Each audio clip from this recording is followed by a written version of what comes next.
معمر استاد جناب مفتی محمد عامر صاحب سے درخواست کر رہا ہوں کہ وہ تشریف لائیں اور 15 اگست کے عنوان پر اس ہونے والے پروگرام میں تفصیل سے آزاد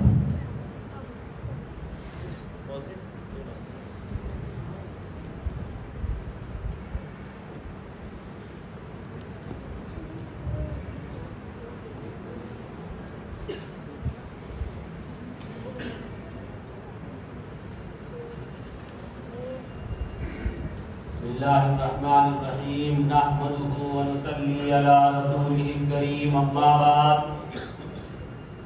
پیارے بچوں، دوستوں، بزرگوں اور میرے اساتذہ کرام، سب سے پہلے میں اپنے چھوٹے چھوٹے بچوں کو ایک کہانی سناؤں۔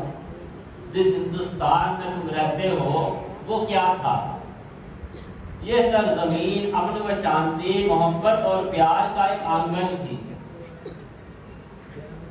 یہاں پر ہر آدمی بھائی چارے کی زندگی گزار رہا تھا۔ ہر ایک طریقے سے آدمی امن و امان کے ساتھ بے خوف زندگی گزار رہا تھا، اور اس آنگن میں رہنے والی چڑیاؤں کو باہر سے آنے والوں نے سونے کی چڑیا کہا۔ اچانک ایک تیز ترار باز کی نگاہ اس سرزمین ہند پر پڑی، اور اس سرزمین میں ہند میں رہنے والے سونے کی چڑیا پر وہ باز ٹوٹ پڑا اور اس کا ایک ایک حصہ جدا کرنے کی کوشش کرنے لگا۔ یہاں بھوک عام ہو گئی، ظلم عام ہو گیا، ہر اعتبار سے یہ ملک بدامنی کا شکار ہو گیا۔ اب جس ملک میں امن و امان تھا، محبت تھی، پیار تھا، شانتی تھی، وہ سب تہس نہس کر دیا۔ اس چالاک باز کو ہم انگریز کہیں گے، اور اس امن و سکون چین کی جو چڑیا تھی اس کا نام ہندوستان بھارت ہے۔ بچوں، یہ جنگ آزادی جس کو ہم 1857 سے لے کر چلتے ہیں، یہ یہاں سے نہیں ہے۔ حضرت ابراہیم علیہ السلام نے اپنی قوم کو آزادی دلائی ایسے ظالمانہ کافرانہ تسلط سے، نمرود سے، اور اس وقت ایک آزادانہ بیت اللہ جس کو ہم بولتے ہیں، وہاں سے مرکزیت کی تیاری کی، اور وہاں سے لے کر یہ آزادی کی لڑائی شروع ہوئی۔ پھر حضرت موسیٰ علیہ السلام نے فرعون سے سب سے پہلے جو بات کہی، فرعون کے پاس جا کے فَرْسِلْ مَعَنَا بَنِی اسرائیل، میرے ساتھ میری قوم کو بھیج دے، تو نے میری قوم کو غلام بنا دیا۔ تو یہ لڑائی پھر موسیٰ علیہ السلام نے لڑی۔ زمانہ گزرتا رہا، ایسے ہی عیسیٰ علیہ السلام تک چلتا رہا۔ پھر یہی آزادی رسول مقبول صلی اللہ علیہ وسلم نے ابو جہل ابو لہب کے ظالمانہ سسٹم سے لڑی، اور ایک انصاف ور حکومت قائم کر کے دنیا کو دکھا دیا۔ پھر یہی حالات چلتے رہے۔ پھر دوبارہ حضرت امام حسین رضی اللہ تعالیٰ عنہ نے اس لڑائی کو لڑا، اور یزید کو اور اس کی حکومت کو اب تک تہس نہس کر دیا، اور آج تک یہ چل رہی ہے۔ اس کے بعد اسی نقشے قدم پر ہمارے علماء چلتے رہے، اور پھر 1857 سے اور اب تک یہ حالات جو ہمارے سامنے ہیں وہ اکثر آپ نے سنی۔ انگریز کی آمد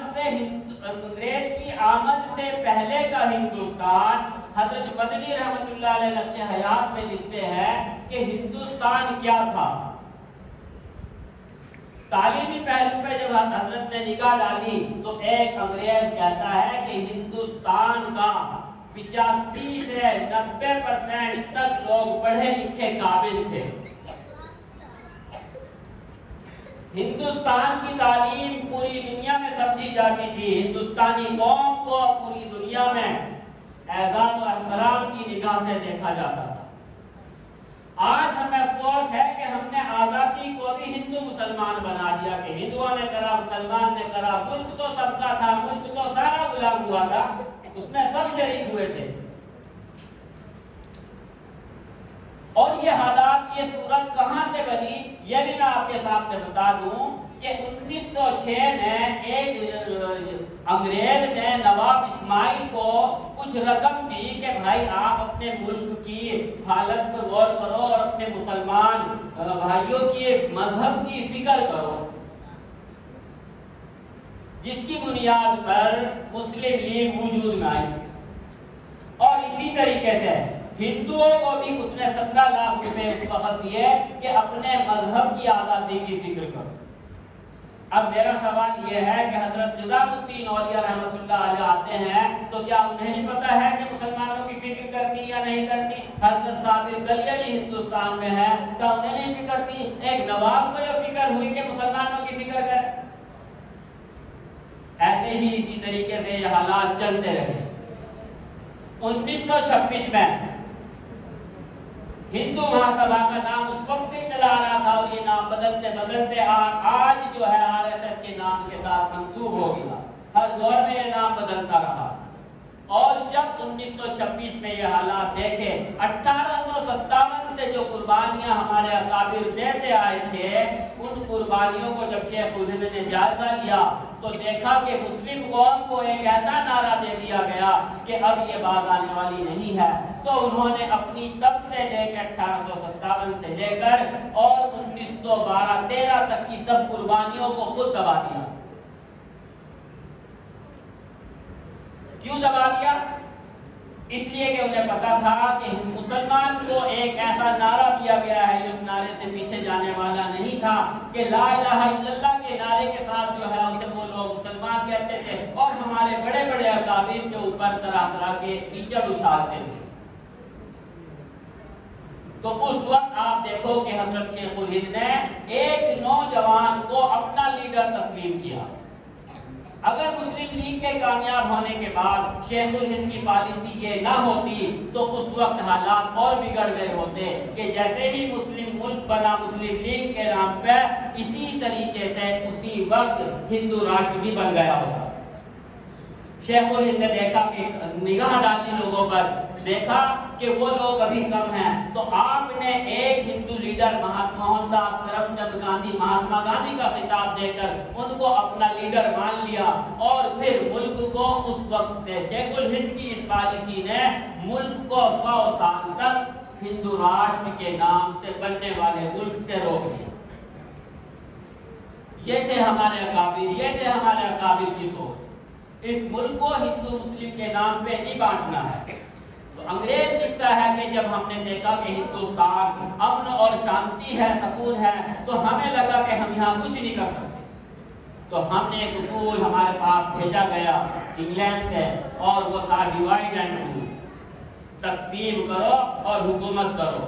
تو ہم نے سب سے پہلے ہندو اور مسلمان کو بانٹنا شروع کر دیا، ورنہ یہاں کے حالات بھائی چارے کے یہ تھے کہ ہندو لڑکی کی اگر شادی تھی تو اس کو کنیا دان کرنے والے مسلمان ہوا کرتے تھے، اور مسلمان کی بیٹی اٹھتی تھی تو ڈولی لے جانے والے ہندو بھائی ہوا کرتے تھے۔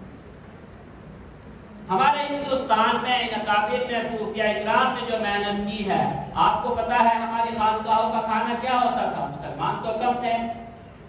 حضرت نظام الدین اولیاء رحمۃ اللہ علیہ کی خانقاہ سے 7 یا 12 پیازوں کے چھلکے گدھے کے بوجھ کے برابر پیازوں کے چھلکے گرتے تھے باہر، اور اس وقت کا کھانا دال روٹی ہوتی تھی، دال چاول ہوتے تھے، ہندو مسلمان سب کھاتا تھا کھانا۔ لیکن حالات بدلتے رہے، اور ہندوستان کی مالی حالت کیا تھی؟ حضرت مدنی رحمۃ اللہ علیہ نے حیات میں لکھتے تھے کہ جو چیز آج ہم سکے اپنی جیب میں کاغذ کے نوٹ ڈالتے پھرتے ہیں، اس طرح کے سکے سونے اور چاندی کے جیبوں میں ہوا کرتے تھے۔ ہندوستان سونے کی چڑیا تھا۔ کون سی طاقت تھی کہ جس نے ہندوستان کو سونے کی چڑیا بنایا؟ اس وقت ہندوستان کی گود میں وہ ثبوت یعنی روحانی پیشوا موجود تھے جو ہندوستانی قوم کی تربیت اللہ کی محبت کے نتیجے میں کیا کرتے ہیں۔ ان میں ہمارے مٹھ بھی شامل ہیں، ہماری خانقاہیں بھی شامل ہیں۔ حضرت مجدد الفسانی رحمۃ اللہ علیہ کی خانقاہ جب آدمی تیار کرتی ہے تو اورنگزیب جیسا ہیرا سامنے آتا ہے، حضرت اورنگزیب رحمۃ اللہ علیہ اپنے گزر بسر کا جو ذریعہ آپ نے پڑھا ہے، سنا ہے ہزاروں بار، کہ کتب یا بنتے اور قرآن کریم لکھ کر اپنا گزر بسر اس پہ کرتے تھے، حکومت کے پیسے سے استعمال نہیں کرتے تھے۔ جب ملک کا پردھان منتری اپنے گزر بسر کا ذریعہ خود بناوے گا تو باقی منتران یہ کیوں نہیں ٹھیک ہو لیں گے؟ کون کھا لے گا؟ تو جس کے نتیجے میں ہندوستان سونے کی چڑیا بنا۔ اور اگر آج ہم ہندوستان کی مزدوروں کی محنت کو، خون پیاس کو ہم ہوائی جہازوں میں اڑا کے بھاگیں گے تو پھر ہندوستان کو کنگال ہونا ہی ہے۔ اس لیے ذمہ داری میری اور آپ کی ہے۔ اللہ تعالی ہمارے مکھیہ منتری کو، ہم تو کہتے ہیں اللہ ایمان دے دے کہ جس نے آج قوم کو جگا دیا، سوئے ہوئے شہروں کو جگا دیا، کہ ہم اپنے بڑوں کی تاریخ پڑھنا ہی بھول گئے تھے۔ حضرت مولانا رشید احمد گنگوہی کے حالات بھول گئے تھے، حضرت مدنی کے حالات بھول گئے تھے، شیخ الہند کو بھول چکے تھے۔ حضرت شیخ الہند فرماتے ہیں جب قوم کشمکش میں ہو، مصیبت کے عالم میں ہو، اور اس وقت اگر ہم لوگ مسجد اور مدرسوں اور خانقاہوں کو اپنا گزر بسر کا ذریعہ بنا لیں تو شیخ الہند نے لکھا یہ لوگ اسلام کے پاس صاف دامن پر بدنما دار ہیں۔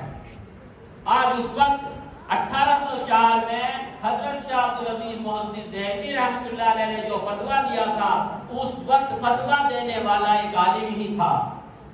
یہ اکیلے نہیں ہے کسی بھی کام میں، یہ ان کی ایک پوری جماعت ہے، بہت سارے علماء ہیں جس کے اس فتوے پر دستخط ہے۔ لگ بھگ 54 علماء کے نام ہمارے پاس موجود ہے جنہوں نے اس فتوے پر کیا کرے تھے؟ دستخط کیے۔ تو ایک کا نام آتا ہے لیکن کام پوری جماعت کرتی ہے۔ اس سلسلے میں ہمیں اپنے بڑوں کی سب سے پہلی جو کتاب ہمارے طلبہ کو پڑھنے کی ضرورت ہے وہ حضرت مدنی رحمۃ اللہ علیہ کی ہے، نقش حیات۔ ہم اپنا آپا ان کے آگے رو میں کہ ہمیں ہمارا حصہ دو، ہمیں تو کیا مطلب ہمارا؟ آپ اپنی تاریخ کو پڑھو۔ آپ یہ تو اصل میں ایسا ہوا کہ جب حضرت مدنی رحمۃ اللہ علیہ نے آخری حد تک انتہائی کوشش کی اور پھر سب سے زیادہ دکھ حضرت مدنی رحمۃ اللہ علیہ کو اپنوں سے ہوا کہ جو وہاں چلے گئے، تو اس وقت اتنے حالات تھے کہ حضرت مدنی رحمۃ اللہ علیہ ایک گوشے میں بیٹھ گئے، جس کی وجہ سے آزاد ہوا ان کے ہاتھوں میں چلا گیا۔ یاد رکھو جن لوگوں سے ہماری شکایت ہے یہ تو وہی ہندو مہاسبھا کی شکل ہے۔ جب تک یہ حالات بنتے رہیں گے اور ملک کو امن و امان نہیں ملے گا، آپ بھلے ہی تھوڑی تعداد میں ہوں لیکن فئۃ قلیلۃ غلبت فئۃ کثیرۃ، ایک تھوڑی جماعت ہی غالب آتی ہے کثیر پر۔ تو اس لیے ہمیں اور آپ کو ان حالات کو پڑھنا ہوگا۔ حضرت مدنی رحمۃ اللہ علیہ کو، مولانا ابوالکلام آزاد کو آج بہت سے لوگ پڑوس ملک میں بیٹھ کے کہتے ہیں کہ باقی مسجد کی دیواریں چیخ رہی، جو چلا رہا وہ چلا رہا۔ جس وقت چھوڑ کے جا رہے تھے اس وقت بھی تو چیخ رہی تھی، اس وقت کیوں نہیں سنائی آیا؟ ملک کو کس کے حوالے چھوڑ کے گئے تھے؟ اس وقت بھی آزادی حاصل کرنے والی ہندوستانی قوم تھی، دوسروں کے بھروسے نہیں بیٹھی تھی کہ ہم ترکی کے حالات دیکھیں گے، ہم فلاں ملک کے حالات دیکھیں گے۔ یہ جذبہ ہمیں ہی پیدا کرنا ہوگا۔ جب جنگ بدر ہوتی ہے تو 313 صحابہ کا جذبہ جو ہے وہ 1000 پر بھاری پڑ جاتا ہے۔ تو آج ہمیں اس جذبے کو زندہ کرنا ہے۔ یہ ملک ہمارا ہے، اس ملک میں ہمارے بڑوں کا خون ڈلا ہوا ہے، اس کو ہم ایسے نہیں چھوڑ سکتے۔ ہمارے بہت سے ہندوستانی بھائی، ہندو بھائی بہت سارے اہل سلیمہ کے ساتھ کام کرنے والے ہیں۔ یہ تو چند لوگ ہیں جو اس طرح کے باتیں انہیں نہ سننا چاہیے نہ آگے فارورڈ کرنا چاہیے۔ انہیں تو یہی جو کوئی اس طرح کے بیانات دیں انہیں نہ سنو نہ دیکھو۔ آپ کو اپنے ملک کو ترقی دینی ہے۔ ہندوستان میں لگ بھگ 800 سال حکومت کرنے والوں کا جو دور ہے اس پہ آپ ایک نگاہ سنیں۔ خاندان غلامانے کی حکومت جو رہی ہے وہ 1206 سے 1290 تک رہی، 1206 سے 1290 تک 85 سال حکومت کر گئے۔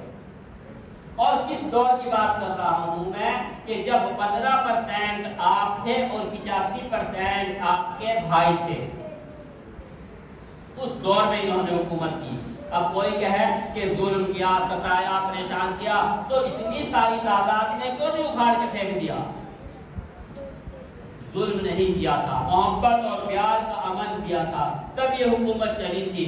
دوسرا دور اسلامی حکومت کا شروع ہوتا ہے، یہ حکومت 1206 سے سلطان قطب الدین ایبک سے چلتی ہے اور بہادر شاہ ظفر تک جو سلسلہ ہے۔